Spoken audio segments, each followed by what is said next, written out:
नमस्कार दोस्तों, परमेश्वर की बड़े धन्य नाम की महिमा हो। एक और अवसर परमेश्वर ने दिया, इसलिए हम परमेश्वर को धन्यवाद देते हैं। पिछले वीडियो में हमने जो है उत्पत्ति अध्याय 1 और कलम 1 से जो है हमने उस सृष्टिकर्ता परमेश्वर के विषय में जो है हम जो है चर्चा कर रहे थे, और हमने कई बातों को जो है उस विषय से जो है हमने जो है विचार किया था। और आज जो है हम उसी विषय में विचार करते हुए समापन की ओर जो है हम बढ़ेंगे। तो विशेष तौर पर सवाल के साथ आज जो है हम शुरू करते हैं। तो हमें सृष्टि के सिद्धांत पर कैसे प्रतिक्रिया देनी चाहिए? तो सबसे पहले परमेश्वर की आराधना ब्रह्मांड के निर्माता और पालनकर्ता के रूप में की जानी चाहिए। हम उसी में जीवित रहते हैं, चलते फिरते हैं और अपना अस्तित्व बनाए रखते हैं। प्रेरितों के काम 17 अध्याय कलम 28 में इस प्रकार लिखा है, वो भाग में आपके बीच में पढ़ना चाहते हैं। लिखा है, क्योंकि हम उसी में जीवित रहते हैं और चलते फिरते और स्थिर रहते हैं, जैसे तुम्हारे कितने कवियों ने भी कहा है कि हम तो उसी के वंश भी हैं।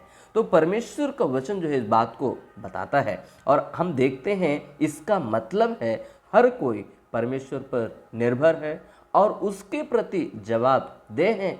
तो हम सब कुछ परमेश्वर के ऋणी हैं, क्योंकि उसके बिना हमारा अस्तित्व नहीं होता। इसलिए आइए हम इस झूठ को दूर करें कि हम स्वतः स्वतंत्र और आत्मनिर्भर हैं। इसलिए दूसरा बात हम देखते हैं, सृष्टि को स्वाभाविक रूप से बुराई के रूप में नहीं देखा जाना चाहिए, जैसे कि कुछ बुतप्रस्त धर्मों ने सिखाया है। परमेश्वर अच्छा है और सृष्टि उसकी अच्छाई को दर्शाती है। शुरू में बुराई मौजूद नहीं थी, इसे ब्रह्मांड में उन प्राणियों द्वारा जो है लाया गया जिन्होंने अपनी स्वतंत्रता का दुरुपयोग किया। उत्पत्ति 3 अध्याय उसका 1 से लेकर 24 आयत तक में जो है वर्णन है, आप पढ़ सकते हैं।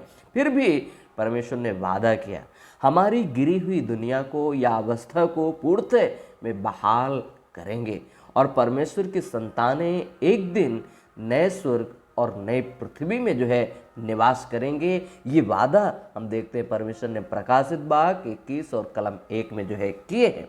उत्पत्ति की अध्याय 1 और 1 की उचित समझ को यह सुनिश्चित करती है कि हम ब्रह्मांड को बनाने और बनाए रखने के लिए परमेश्वर को सारी महिमा और प्रशंसा और सम्मान दें। उचित प्रतिक्रिया यही है कि हम अपने शरीर को जीवित और पवित्र और परमेश्वर को स्वीकार योग्य बलिदान के रूप में जो है प्रस्तुत करें, जो कि रोमियो की पत्री 12:1 में इस बात को जो है बताया है। तो हमारी उचित उपासना यही है।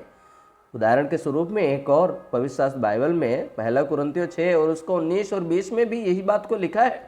परमेश्वर ने हमें मोल खरीद लिया, इसलिए हर एक व्यक्ति अपनी देह के द्वारा उस महान परमेश्वर की महिमा और उसकी आराधना करें और उसी की प्रशंसा करें, क्योंकि हम उसके द्वारा और उसके लिए बनाए गए हैं। इसलिए उस महान परमेश्वर जो सृष्टि करता है वो योग्य है आराधना और महिमा और उसी की प्रशंसा हो।